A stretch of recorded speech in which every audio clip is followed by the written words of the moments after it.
Madame, Messieurs, bonjour. Très heureux de vous retrouver ce vendredi 8 mai de l'an de grâce 2020 pour une nouvelle édition de Écho du Monde, l'actualité dans le monde. Commençons déjà par la France où on parle de déconfinement qui se déroulera de manière progressive et différenciée en France, notamment à Mayotte et en Île-de-France. C'est ce qu'a annoncé le Premier ministre français Édouard Philippe hier jeudi depuis Matignon. La France va commencer sa sortie de confinement. Le Premier ministre français Édouard Philippe a confirmé cela hier jeudi que la première phase de déconfinement aurait lieu dès le 11 mai prochain. Le gouvernement français a maintenu en rouge 4 régions, l'Île-de-France, le Grand Est, Hauts-de-France, la Bourgogne, soit plus du tiers de la population, où les collèges et les parcs resteront fermés. Le déconfinement est également reporté à Mayotte en raison du risque d'un emballement épidémique. Le gouvernement français fera preuve de la plus grande vigilance pour la région Île-de-France, où le nombre de personnes contaminées au coronavirus reste élevé. Les centres commerciaux de plus de 40 000 mètres carrés seront fermés. Le port du masque deviendra obligatoire dans les transports en commun et une attestation de l'employeur précisant les horaires de l'employé sera requise pendant les heures de pointe. Selon le ministre français de l'Éducation nationale Jean-Michel Blanquer, 1 million d'enfants reprendront dès mardi le chemin de l'école, soit 80% à 85% des 50 500 établissements du pays. La Chine a-t-elle menti? C'est la grande interrogation. Eh bien, le 30 avril dernier, Sam Cooper, journaliste à Global News, a lancé une véritable bombe qui aura des répercussions mondiales au cours des prochains jours. Un reportage choc qui nous montre à quel point le régime chinois a dupé la planète entière tout au début de la pandémie, nous mettant tous dans le pétrin. Si l'on se fie au reportage de Sam Cooper, les bronzes du régime chinois savaient dès la mi-janvier qu'une épidémie de grande envergure était en train de frapper leur pays. Au lieu d'alerter la planète, comme ils auraient dû le faire, ils ont caché la vérité pendant plusieurs semaines afin de permettre à leurs ambassades, leurs consulats et leurs associations basées à l'étranger, c'est-à-dire à Montréal, Vancouver, Toronto, New York, Melbourne et surtout à Tokyo, d'acheter le maximum de masques N95 et de blouses de protection et de les envoyer en Chine au plus sacrant. C'est ainsi qu'en 6 semaines, la Chine a réussi à acheter 2,5 milliards de pièces d'équipement de protection à bas prix. Ce n'est qu'une fois ces achats effectués et le matériel de protection arrivé à bon port dans la mère patrie que le régime chinois a daigné avertir le monde qu'une dangereuse épidémie avait vu le jour dans la région de Wuhan. Désormais, on parle plutôt d'une guerre froide entre la Chine et surtout le reste du monde.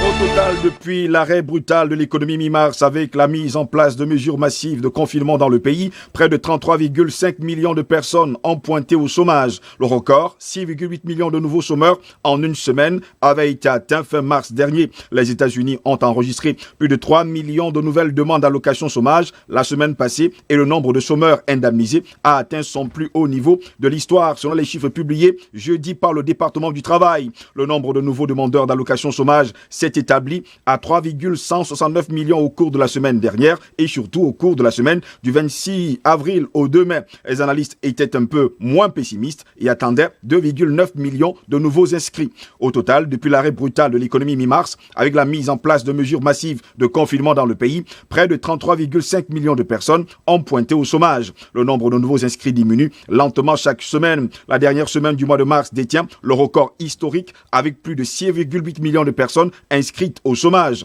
Le niveau reste toutefois exceptionnellement élevé comparé aux quelques 200 000 ou 250 000 nouveaux inscrits que comptait d'ailleurs la semaine dernière.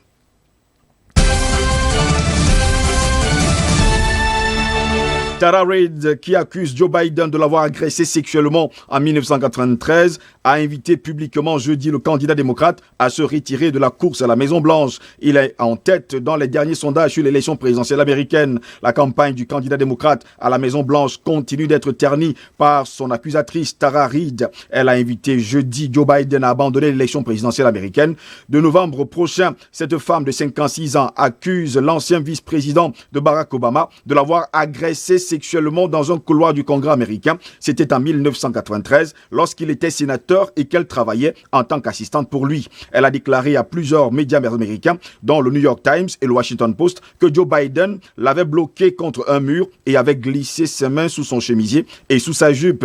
Des accusations démenties par le candidat démocrate. Dans un entretien réalisé par une ancienne journaliste de NBC et de Fox News, Megyn Kelly, qui en a diffusé sur Twitter des extraits vidéo, Tara Reid s'adresse à Joe Biden et lui demande de se retirer de la course à la Maison-Blanche et d'être tenu pour responsable de ses actes.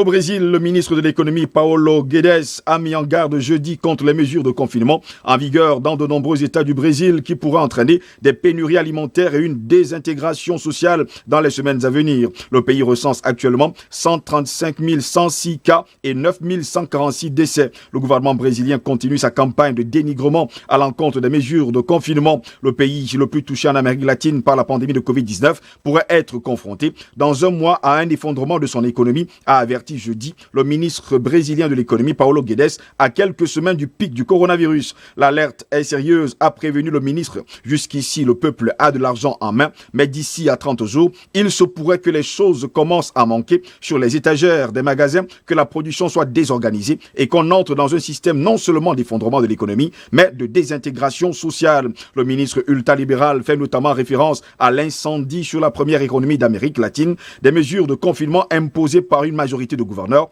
et de maires soutenus par la Cour suprême qui leur a accordé une autonomie de décision dans la lutte contre le coronavirus. Des mesures qui ne sont pas assouplies, le pays de 210 millions d'habitants voyant sa courbe de contamination au Covid-19 progresser à un rythme très inquiétant. On dénombrait au Brésil jeudi soir 135 106 cas et 9 146 décès. Ces chiffres qui révèlent une progression de 610 morts au cours des dernières 24 heures sont en outre largement sous-estimés selon la communauté scientifique.